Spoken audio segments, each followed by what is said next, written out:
And welcome. Thank you. Good morning, and welcome everybody to the Department of Medicine's Grand Rounds. It's a pleasure for me today to introduce the speaker, Dr. Forrest Arnold. And Forrest is a well-known member of our Department of Medicine at our University of Louisville Hospital. Forrest's primary responsibility at the university is he's the hospital epidemiologist. I've been a hospital epidemiologist. He's running the infection control program as well as the antimicrobial stewardship program. Forrest came to the University of Louisville from University of Tennessee in 2001, and now he's an associate professor. He has multiple hats. He's also the medical director of the employee health of the University of Louisville Hospital. He's one of our civil surgeons working in the division. And of course, he has been primarily at the front of the management of COVID-19 patients admitted to our hospital from the very beginning of this pandemic. In our group, we're discussing every time that there is a ground round for infectious diseases, we say, okay, what's going to be the most important topic that is going to be relevant to our internal medicine department and our hospital. And of course, we keep going through. I mean, we cannot get out of COVID because COVID seems to be that we are not still in the post-COVID era. And this is why Forrest decided today to give us a presentation of COVID-19 vaccines, the good side and the bad side of the vaccines. And without further introduction, Forrest, could you just go ahead and give us some new information regarding COVID-19 vaccines? Thank you. Okay, right. If talking about COVID-19 really burns you up, it's about to get hot in here. I have a couple of disclosures. We have a Johnson & Johnson study we're doing ourselves.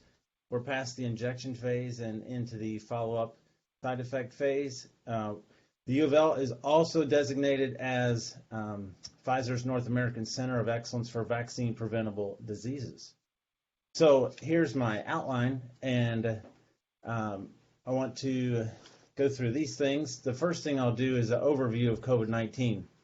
As you can see, this is COVID-19 from its very beginning last year, and I tried to map out where each of these vaccines started approximately, and right here is 2001. So if you look at this figure, it doesn't look like the vaccines have done too much.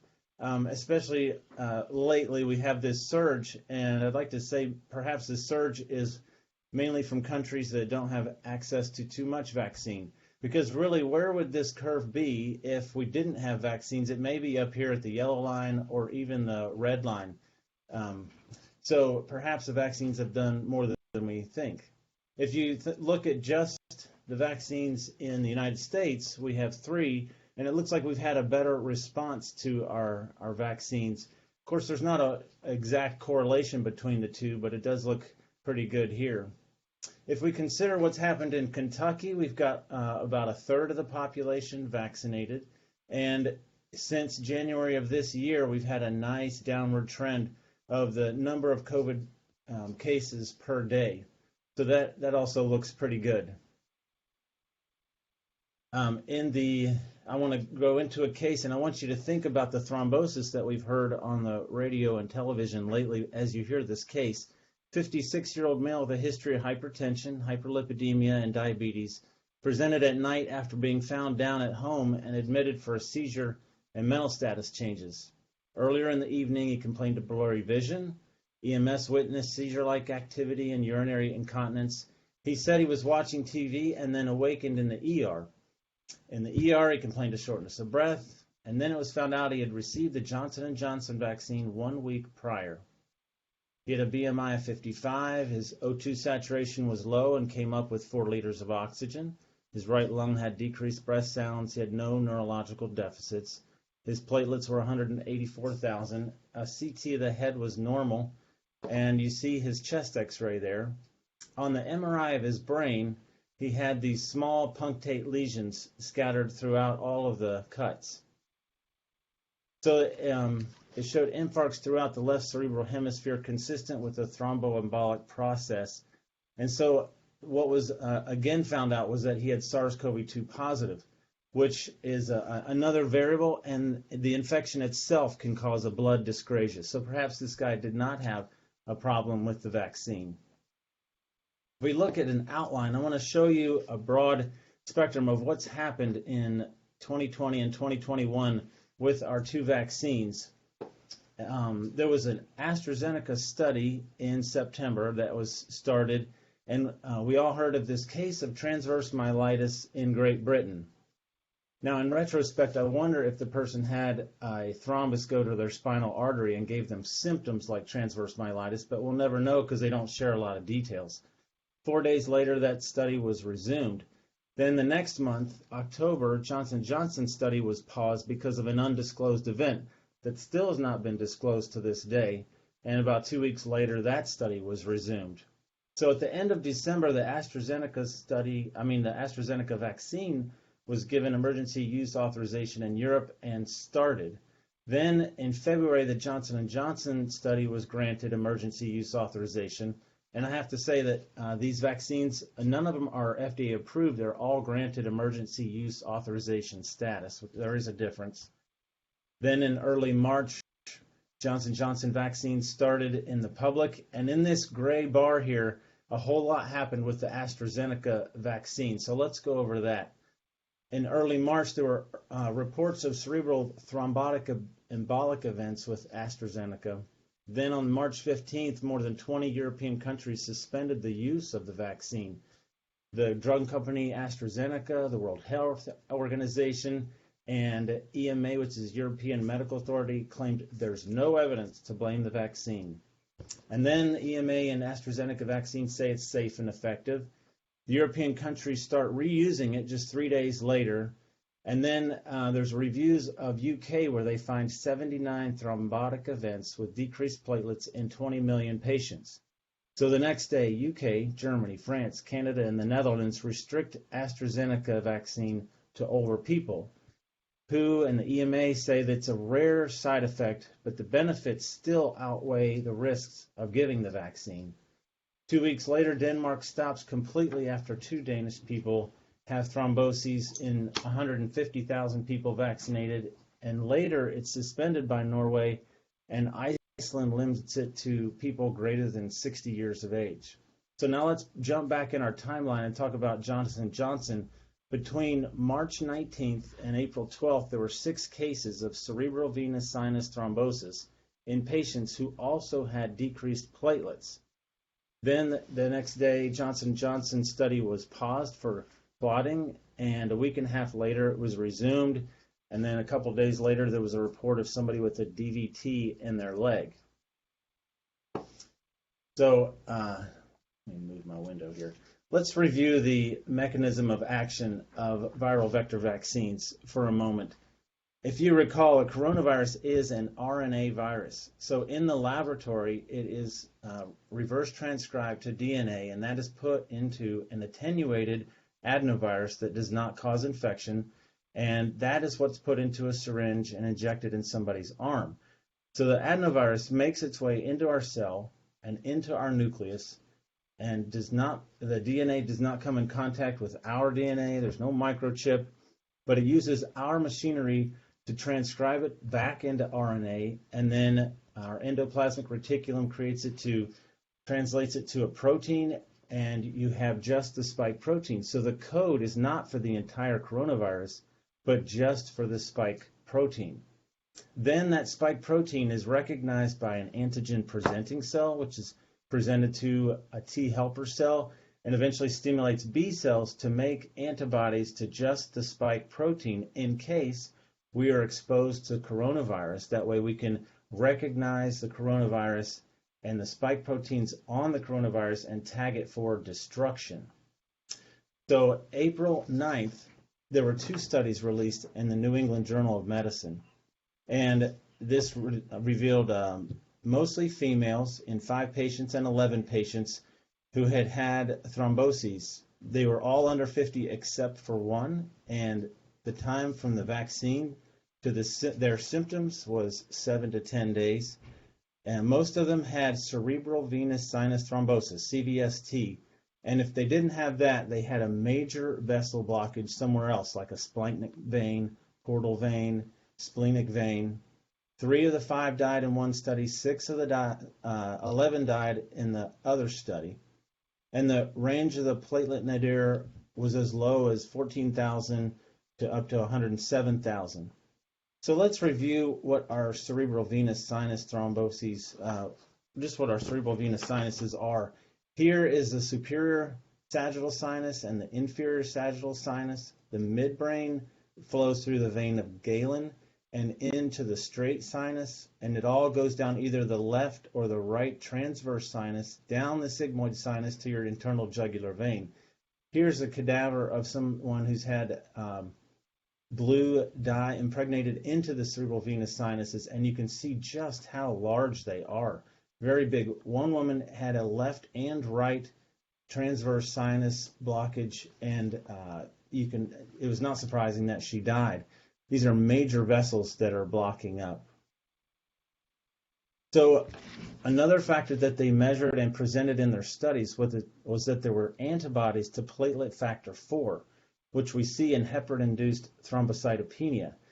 Every woman that had these measured was positive.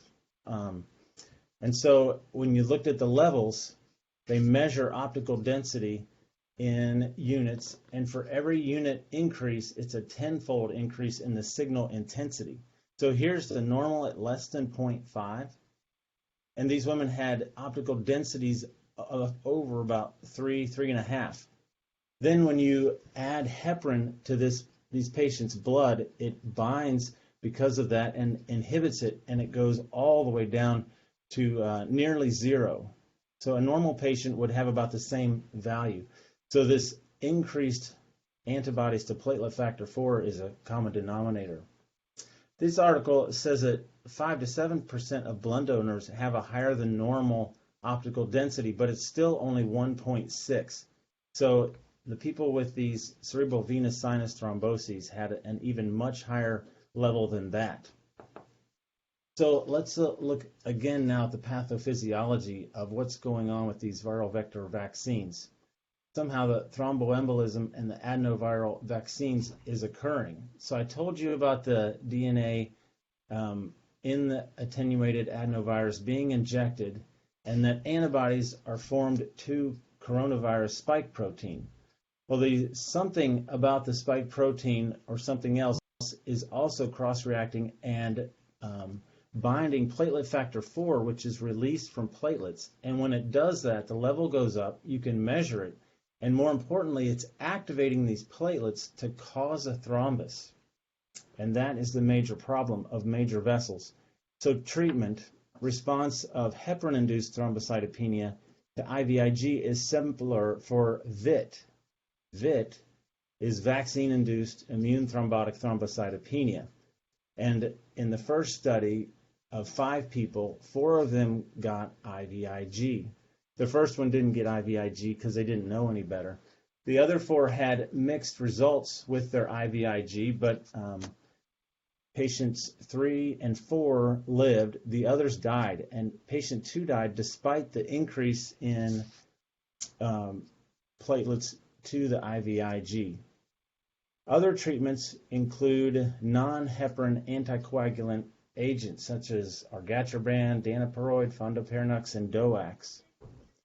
So there's a transition from viral vector vaccines that goes to the activation of platelets. Now, how does that occur? And let me go over some hypotheses here. First, we have our viral vector vaccine that goes into the syringe. So in order to get into this syringe, I already told you that it's just the spike protein of the coronavirus that's here that makes it there. So once you have this in the body, there is this small segment of now transcribed DNA to the coronavirus spike protein. And the hypothesis is that some of this DNA gets to the point where it can be bound by the antigen-presenting protein and ultimately to the B cells where antibodies are formed to it, but they also cross-react with the platelets that are forming platelet factor 4, and it results in activation of the platelets. A second hypothesis is that the DNA that's formed, that's transcribed back to the RNA and to the spike protein as it should be, is the antibodies that form to the spike protein are also cross-reacting and activating platelets. What is at the bottom of this screen is the actual coronavirus gene. You have your open reading fragments. You have your S here for spike protein. The E is for envelope protein, membrane-bound, and nucleocapsid.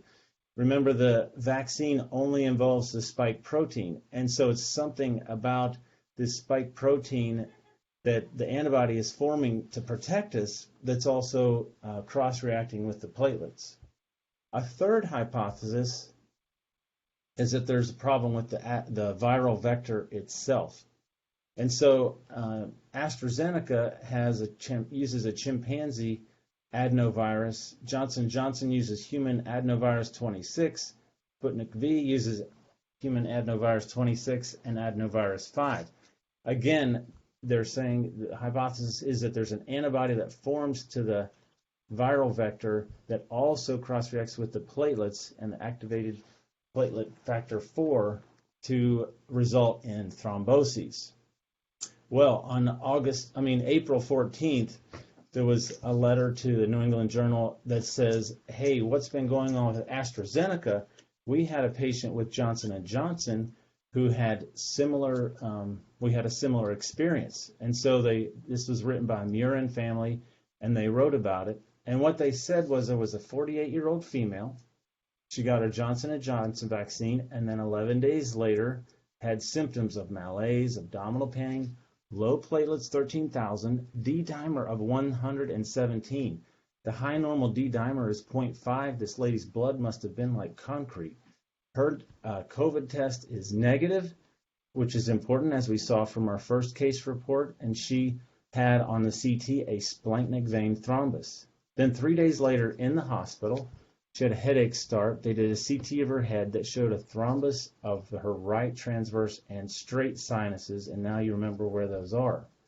She had some blood tests performed. The antibody for platelet factor 4 heparin by latex enhanced immunoassay was negative, but what they found is that the test of choice is the ELISA for antibody, IgG, for platelet factor 4 polyanion. That was positive at 2.5 optical density units. They realized what was going on, changed her heparin to argatroban. If you plot her optical densities on the same figure I had before, you see she falls right here, which is well above normal and in the range of other people who had vaccine-induced thrombotic thrombocytopenia. So what we're seeing is a common denominator that is thrombosis with thrombocytopenia. It sounds like a paradox because when you have thrombocytopenia, you have low platelets.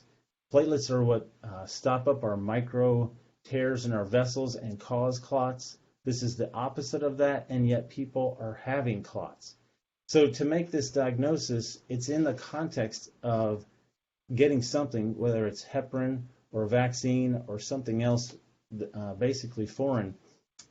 You have a thrombus. It could be a cerebral venous sinus thrombus or other major vessel thrombus, and it's diagnosed by imaging, a surgical procedure, or pathology, and it's in the context also of platelets that they're finding are less than 150,000. So this equals a diagnosis of TTS. If you have a patient like this, then there's a place to report it. And here's the website, the Vaccine Adverse Event Reporting System.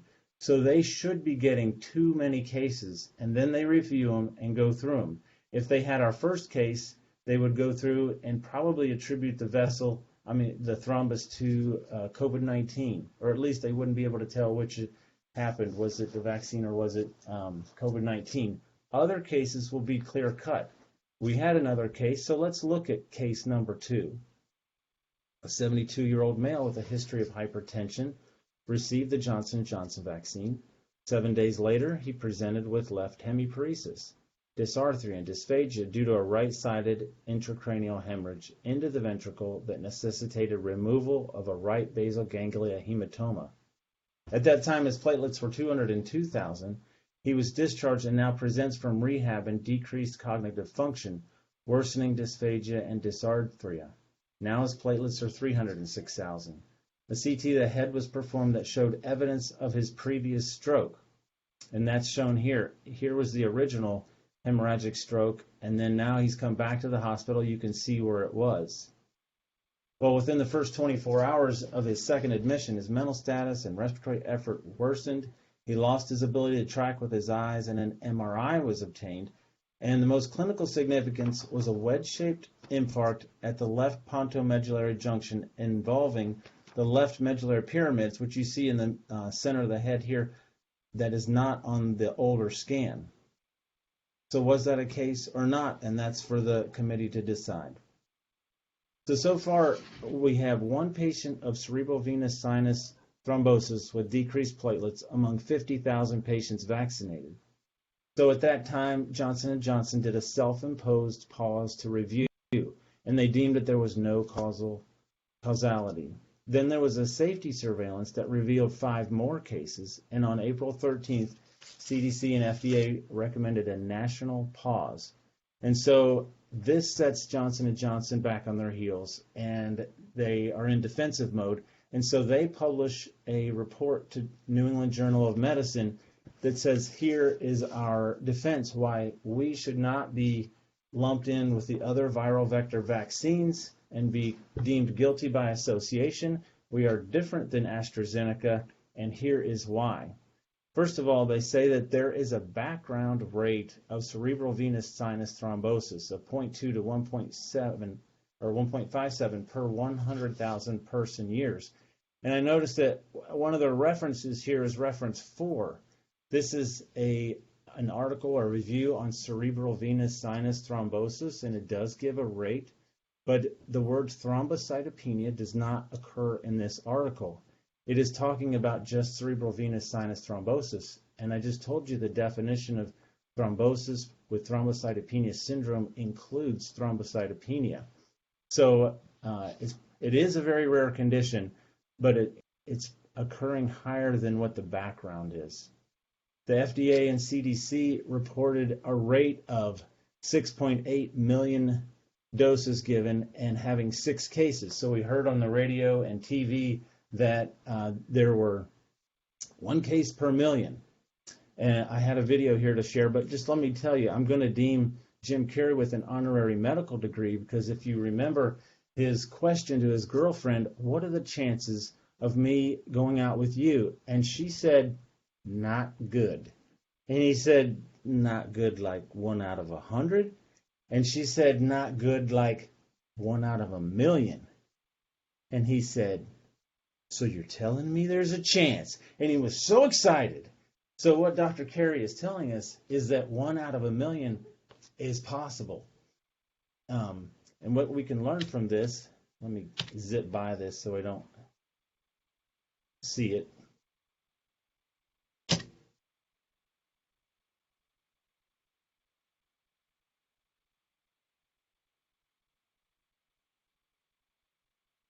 This should resolve. There we go. We have 6 cases and 6.8 million doses. That's the ratio that we were given by the CDC and FDA. And the only problem with that ratio is the numerator and the denominator. The 6 cases may be very underrepresented. Who thinks of a cerebral venous sinus thrombus as a side effect to a vaccine? We're usually thinking my arm hurts, a fever, a rash, something like that. We're not thinking a thrombus. So as we look into more people and that vaccine committee evaluates the cases that are coming in, this number 6 cases may go up. Also, what we see here is they reported 6.8 million doses. In Johnson & Johnson's paper, they said that there were 7.2 million doses. Well, 7 million doses, it doesn't really matter, because what we found out was that's how many doses had been distributed, but really the number that had been given and injected in people's arms was half of that. So if you have 6 cases per 3 million doses, suddenly your rate doubled. Now, I don't know if the website was active at the time, but what you can look at the CDC reports now is that they report the number of vaccines distributed in the United States. Here we have 17 million. And then here we have the number that are actually administered. And at this time, a couple weeks later, it was 8 million. So that's a good website to get a proper denominator of what's going on. So I told you there was a background incidence of this CVST of 1 case per 10 million, but VITT is now 5 cases per 1 million. So when we look at the defense by Johnson & Johnson, they had 2 points to make. And one was that their spike protein code is different than AstraZeneca. Remember, and I keep saying this, but it's worth remembering that the attenuated vaccine in the syringe provides the DNA. It's transcribed back to the RNA of coronavirus and to the spike protein. And so they are saying the antibodies that cross-react with AstraZeneca do not cross-react with the platelets and activate them to cause thromboses in ours. Again, this is the entire coronavirus gene, and this is just the spike protein. They say that there's a difference between AstraZeneca and Johnson & Johnson because Johnson & Johnson drops this S1 portion that you can see right here on the left side. The S2 portion is on the right side. So Johnson & Johnson also highlights another difference with their spike protein code, and that is right here between the heptad repeat 1 and central helix regions, they make 2 proline substitutions. And the benefit of that is that it stabilizes the spike protein. So the importance of stabilizing the spike protein is so that the antibodies that we make to the vaccine are very similar to the actual spike proteins on the coronavirus when we get exposed to it later. The spike protein has a certain shape when it's fixed to the entire cell of the coronavirus. But when you make it independent of the rest of the virus in the vaccine, it loses its shape and becomes a little bit floppy. And so if you make antibodies to a floppy spike protein, that's not exactly what's going to get presented to you when the real coronavirus shows up. And so this junction right here between the heptad repeat 1 and central helix is represented by these 2 cones. And at the top is the crossover. Now this is paper is in 2017 with a different coronavirus, but the concept is the same. They took out these 2 amino acids at the top, put in proline. Remember, proline is not an amino acid, but it can substitute as an amino acid because it's small. And when you have this proper shape of the spike protein as it is here, you see buried in the middle is the crossover between the heptad repeat 1 and central helix. And so the researchers that did this really found an amazing ability to stabilize the spike protein. It was like Thomas Edison finding out which filament was going to work with his light bulb. We had to try 500 filaments before it worked. They found 2 amino acids that when they're switched with protein, it maintains the spike protein when it's independent of the rest of the coronavirus. And so if I were Johnson & Johnson, I would have said this in much more layperson's terms in the New England Journal article because it's such an important message and it really helps their defense. They said it in a bunch of scientific language, and I think some of that message was lost. They had another point that their adenovirus platform is different. Remember, I told you AstraZeneca is from a chimpanzee adenovirus, whereas Johnson & Johnson is from human adenovirus 26. And then Sputnik V uses the human adenovirus 26 and adenovirus 5. So the antibodies that may be formed to the viral vector, they're saying with Johnson & Johnson, does not cross-react and activate platelets to cause thromboses. Seems to me the chimpanzee, we share over 98% of our DNA with Johnson & Johnson. If they really wanted to be different, they should have used pediatric DNA or teenager vaccine DNA would have been even better. Now, the next couple days after they published this defense, there was a JAMA article that summarized cases of women who had received the Johnson & Johnson vaccine, and every one of them had cerebral venous sinus thrombosis. This was 12 women. All of them were less than 50 except one. They had about the same time from their symptoms to from the vaccine to the symptoms, which was 9 days. All 12 had cerebral venous sinus thrombus, and 8 of them had a major vessel block somewhere else. 3 of them died. Their range of platelets were less than 150,000, and of the 11 women that had antibody to platelet factor 4 measured, they were all positive.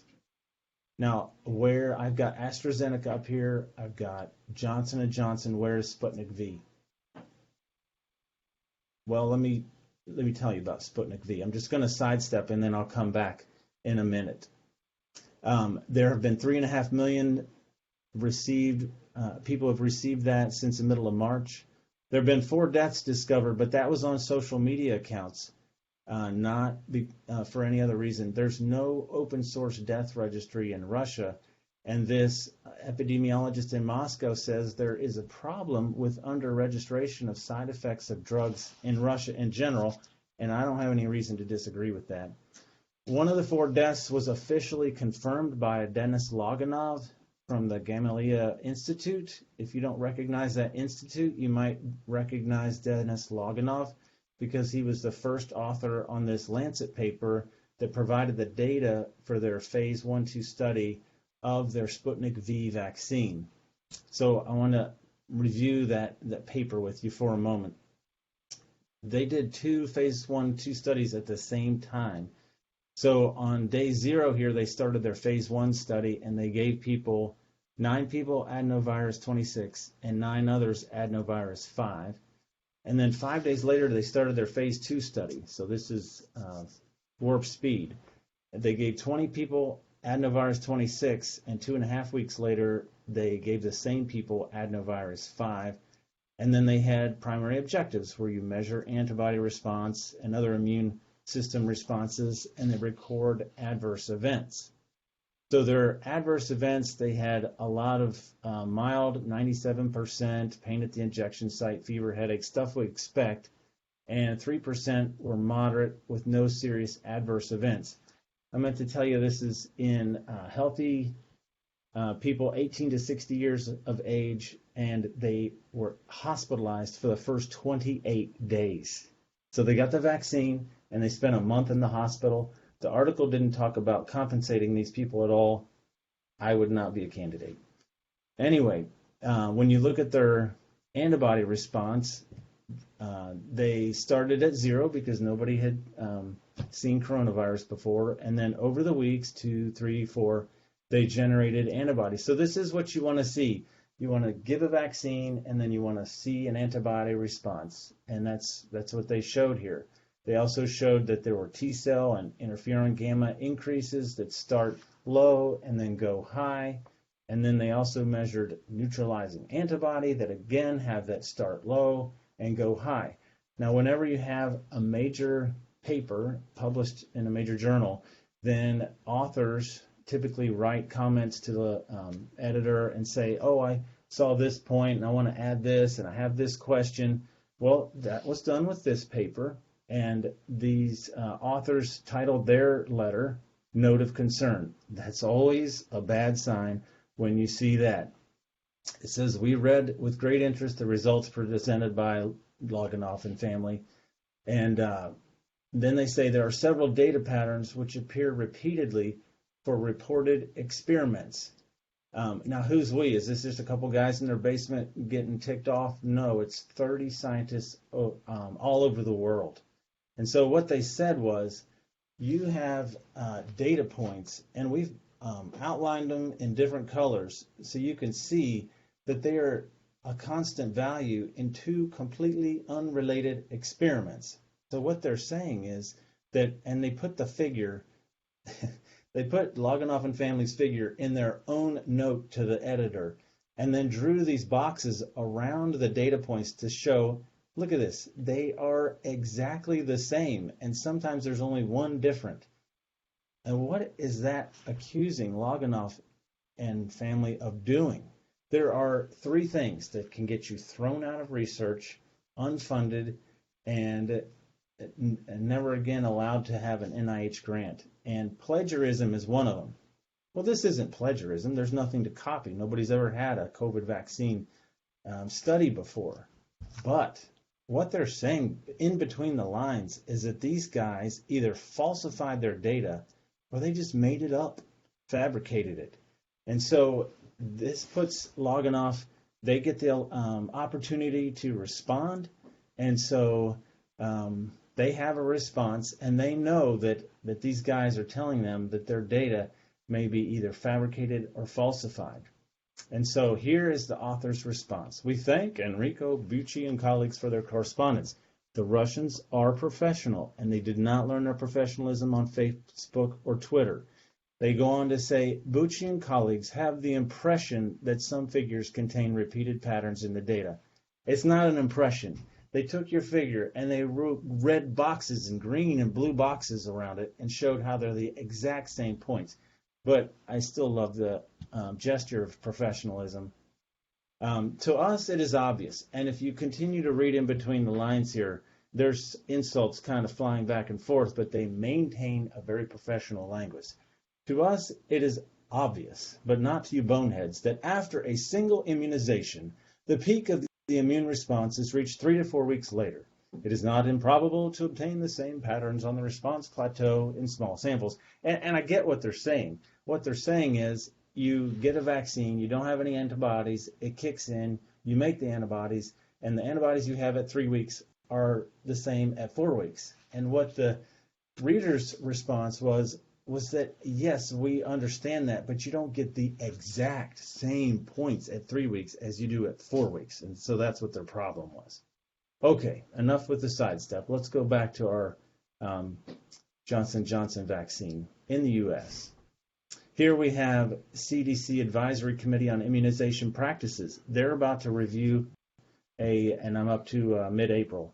They're about to review a lot of material from the Johnson & Johnson vaccine to see what to do with it. They are provided with symptoms. There's initial symptoms, there's symptoms later in the clinical course, and basically you have symptoms wherever your clot is. If it's a cerebral venous sinus thrombus, you have a headache. If it's your splenic vein, you have abdominal pain, and so on. They reviewed the sexes, which was males and females, and age groups. You see males was 0, and females was mostly 18 to 49, so they broke down the ages of the females, and they reviewed that the peak was 30 to 39 years old. That was 7 cases in 500,000, so 11.8 per million. They looked at the time that it took these women to get their cerebral venous sinus thrombus, 6 days to 15 days. And they looked at the outcomes. At the time, 3 people had died, 7 people were hospitalized, 4 were in the ICU, and 5 were discharged home. So they looked at all the vaccines, Janssen, Pfizer, Moderna. So Janssen, they had this data of 6 cases per 6.8 million doses. Pfizer had 0, and Moderna had 3 cases, but none of the people had thrombocytopenia. Then that data was updated, and they had 10 cases with mRNA vaccines, but then they looked at it closer, and 5 cases were ruled out for different reasons, as you can see there, and 5 cases did have cerebral venous sinus thrombus, but without thrombocytopenia. So to that point, they confirmed that there were no confirmed cases among 5.2 million doses of mRNA COVID-19 vaccines. So the committee had 3 items on the table. They said, and there's 14 of them, that's why I have 14 chairs here. Vaccine should not be given to anyone. The vaccine should only be given to adults greater than 50, and vaccine should be given to anyone but with a disclaimer. So these were the 3 choices basically they were trying to decide between. The chairperson had this to say: to explicitly warn women of the risk of clotting and to offer them an alternative vaccine option would be confusing. I don't think it'd be confusing. Women are smart people, can figure it out. Let me keep reading, though. Would be confusing and impractical for many vaccination sites. Well, I don't think that's true either. We have a vaccination site, and it's full of bright people, and might needlessly discourage people from getting immunized. There is a place for Johnson & Johnson vaccine, but young women, I'm not sure is it. Let's see what else people had to say. One person said resumption of the Johnson & Johnson vaccine would result in 26 to 45 more clotting cases. Ay, ay, ay. But, they say, it would prevent 3,500 ICU stays and 1,400 deaths, presumably from COVID-19. And what was not taken into account is if these people in the green boxes had received another vaccine. Well, the vote came down. You know where I stand. 10 were yay, 4 were nay. The next day, this was to vaccine be given to anyone, but with a disclaimer, and that's how it's being given now, with a disclaimer. So it's a full disclosure. The next day, the title was the FDA and CDC are restarting Johnson & Johnson's COVID vaccine. A concern I have is, what if you're this poor soul in France who comes up and you walk into the vaccine place and this is what you see? Vaccination Pfizer left, AstraZeneca right. And what if you have been out of the loop as far as vaccine because you have other things to pay attention to for whatever reason? Are we going to let our young women wander right? Are we going to give them information after we vaccinate them? There's a potential here for errors that could happen, or cerebral venous sinus thromboses that don't need to happen. We in the United States and in France, they have the luxury of making choices. I could see a place in the United States that might look like this. Pfizer, Moderna left, Johnson & Johnson right. If you're in a place that you may have a different choice. Think about the places in South America or India. India was doing so well. They even had vaccine and were giving it away months ago. Now they're breaking their own record of 350,000 people getting COVID every day. People are dying so many they have to burn them on top of the ground. If their choice is between Johnson & Johnson and nothing, please give them the Johnson & Johnson. There is a great place from here. Getting all excited. Let me go to the next slide. And let's talk about how well vaccines work. The CDC keeps track of the number of COVID-19 vaccine breakthrough infections.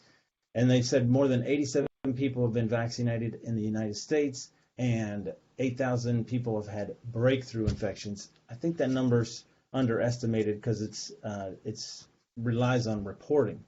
So let's talk about the efficacy of vaccines. The Johnson & Johnson study had 66%, but when you looked at just the U.S., it was 72%. Pfizer was 95% and Moderna was 94%. There's a difference between efficacy and effectiveness. Effectiveness is what happens in the real world. Efficacy is what happens in the studies where there's a controlled environment.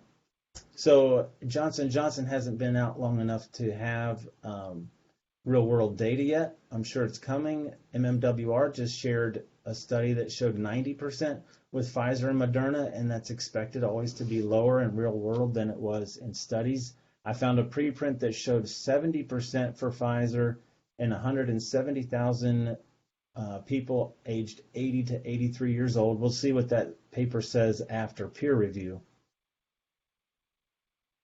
So talking about variants in vaccines, a change in a base pair is a mutation, and that new gene is called a variant. So if the variant has a change in function, then it's called a new strain.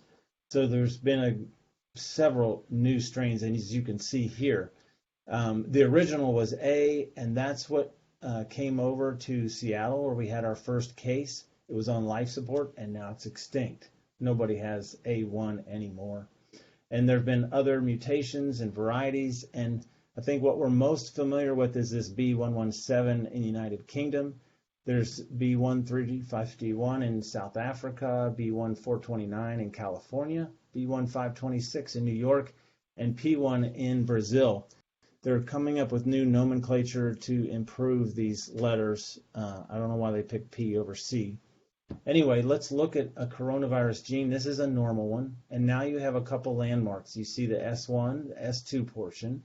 You see the heptad repeat 1 and the central helix. And now let me introduce you to the receptor binding domain. This is the portion of the protein that actually binds the human cell. And so that's a very vulnerable spot to have a mutation. So if we look at the New York variant, B1526, you see that there's several mutations in this variant, and 2 are in the research binding domain, and 1 in particular is the E484K.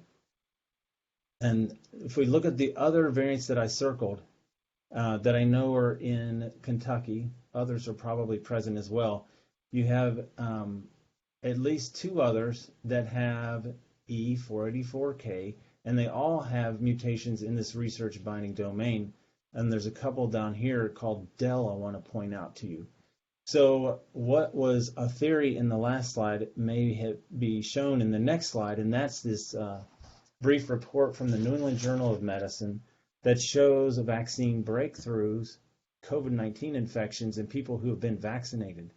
These 2 people, one of them had Pfizer, one of them had Moderna, and you see that one of them had this E484K. I think we're going to be hearing more about E484K mutation.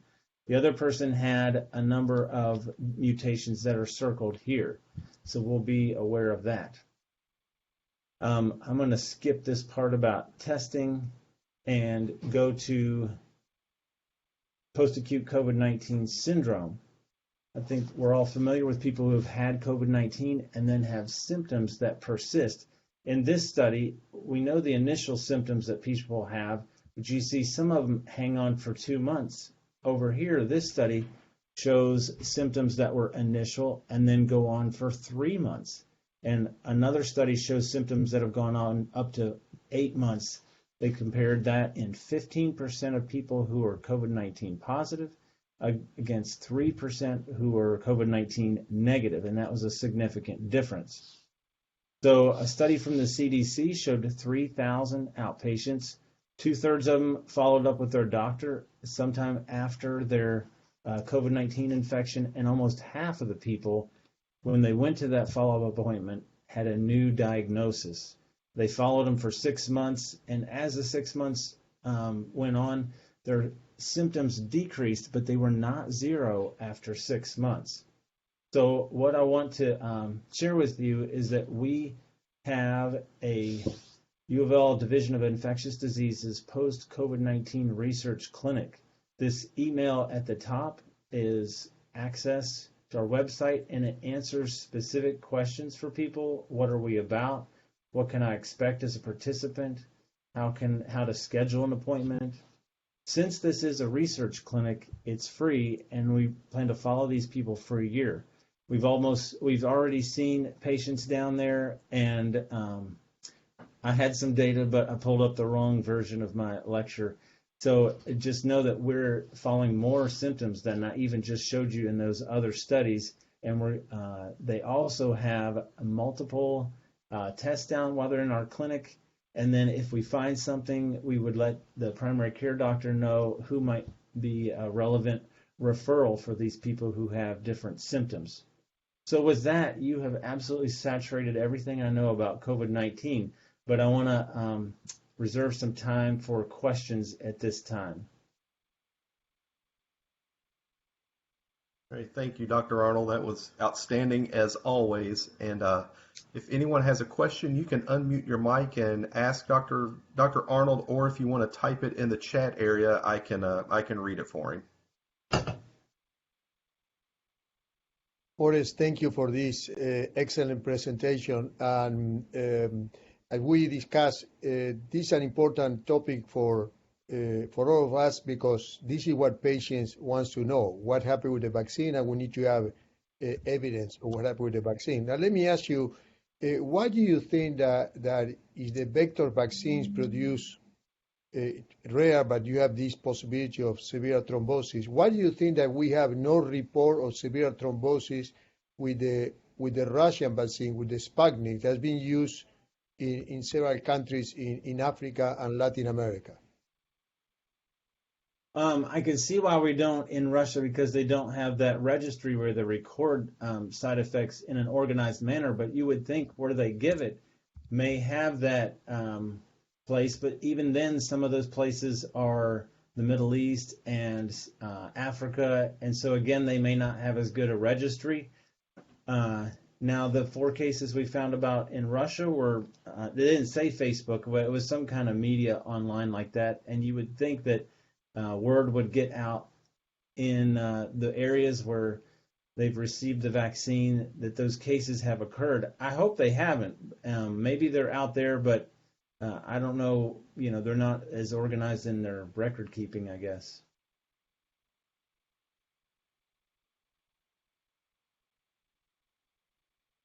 More questions? Go ahead. Sorry, Dr. We wait for questions. Meanwhile, we wait for questions. Forrest, considering the variants at this article in New England Journal of Medicine that now some of the vaccine means some of the variants, and the recent data from Moderna that they are changing the RNA vaccine to treat some of the variants. What do you think? And another very common question that we get from the patients. Do you think that we're going to need a booster of the vaccine? And how often we are going to need to repeat a booster of the vaccine?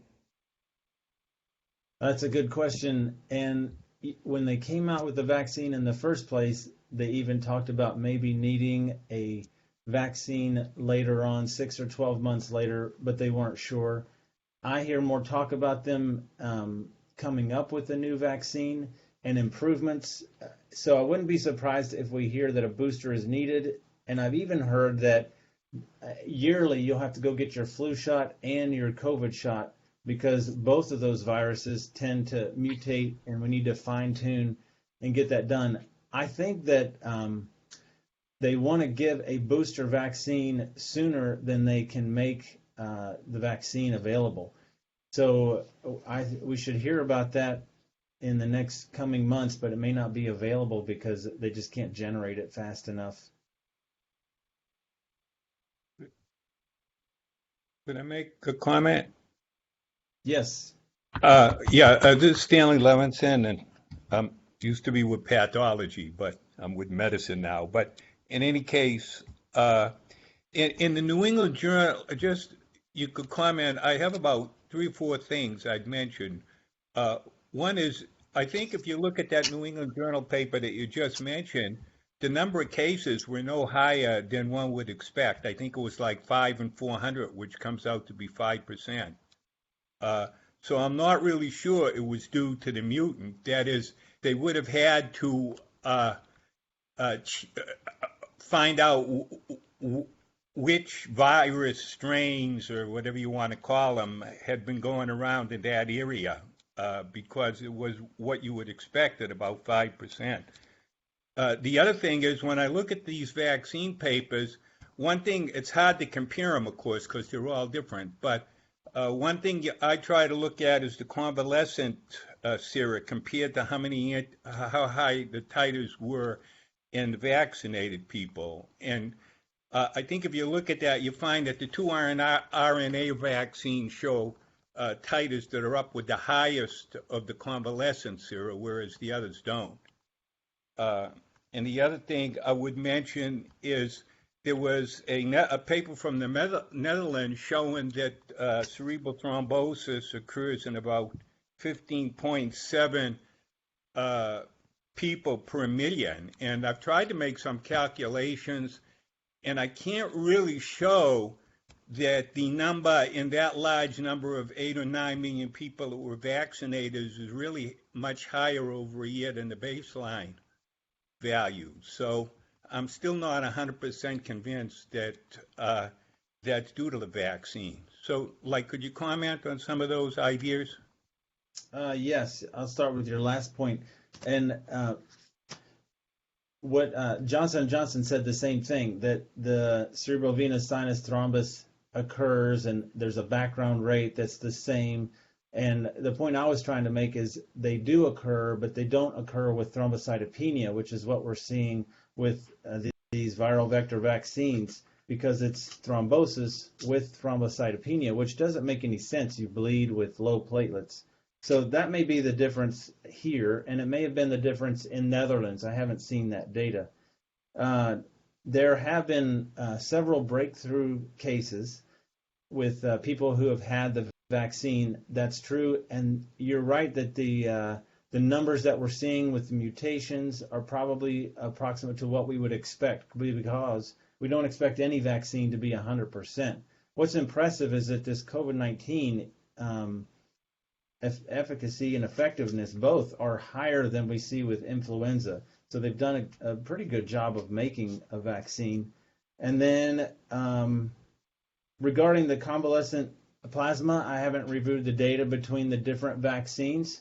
So I'll just have to believe you on that one, that the mRNAs have a more robust response than the other. It doesn't mean that people who it doesn't mean there's a population who shouldn't get vaccinated, except for those under 16 or whatever it is. And even that population, I hope they're coming out with a 12 to 16 age group that can get vaccinated. Well, may I also say that I really appreciated your lecture. It was very excellent talk. Oh, thanks. And especially the information on how they stabilize the proteins in the vaccine. Oh yeah, good. I'm glad you appreciate that. It's a little weird talking in an empty room and wondering if anybody's still out there. Dr. Arnold, I'm Peter Hasselbacher, an emeritus professor. Thank you for a spectacular summary of a fast-moving issue. We've known from the beginning of the COVID epidemic that microvascular injury occurs in the lungs, that there are megakaryocytes in the lungs, that microthrombi are formed. And we also know that patients clinically have a lot of thrombotic events, both small vessel and large vessel. If we use raw platelet count as a measure of, or as a diagnostic point for the new vaccine-induced syndrome, what would happen if we were to measure some other measure of platelet activity, like sticky platelets or something other than raw platelet counts, which would represent a massive consumptive thrombocytopenia? What would happen? Could we identify some cases without the platelet count going down? I'm sorry if I've confused that. Thank you. No, but I think when they found that you can measure the antibody to platelet factor 4, they really hit on a common denominator there. And even then, they had to figure out which antibody, and there's a Polyanion lab test as well that kind of links all these cases. And it was impressive that in all the cases of AstraZeneca and Johnson & Johnson, in anyone who was measured, their test was positive. So you'd like to get a hold of other people and see. Now, the cases I presented that we've seen here, they were older men, and their platelets were 200,000. But who's to say, if there are no men and the exact cutoff for the platelets? I think the highest they had was 127,000, but all of this is a little up for discussion, and that's why we should be reporting more people than actually have the problem. And I'm all for platelet function tests. We do, hematologists do that for other diseases, and if they can find another test, I think the platelet factor 4 antibody is probably a send-out test, and just like we had, for example, interleukin 6 as a blood test that we were able to order since COVID, but we couldn't really order before, this antibody to platelet factor 4 may be a test that's done a lot more frequently and is more available now that we have COVID-19.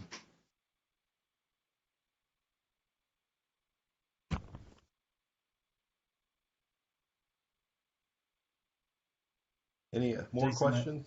More questions for Dr. Arnold?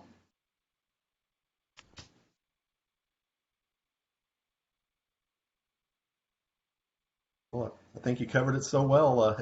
There's not much left to ask. So, Dr. Arnold, thank you so much as always. These your talks and all the ID talks from Dr. Burns, Dr. Carrico, and Dr. Ramirez this year have been very informative and obviously very pertinent and very timely. And we really do appreciate you guys keeping us up to date and all the things you've been doing to get everybody through these extraordinary times. Thank you. All right. I want to thank everybody again. Thank you very much. And thank you, Dr. Ramirez, and everybody down there for setting this up. And And I want to let everybody know we'll be back again next week at 8 a.m. Thursday. I believe it'll be Dr. Dwayne Compton from the Diversity Office will be doing our presentation through provided by Internal Medicine, and we really look forward to that. But again, thank you, Dr. Arnold. Thank you all the folks down at the ID for all the great work you got and research you guys have been doing this year. Thank you. Thank you. All right, thanks everybody, and we'll see everybody next week. And Tim, I remembered.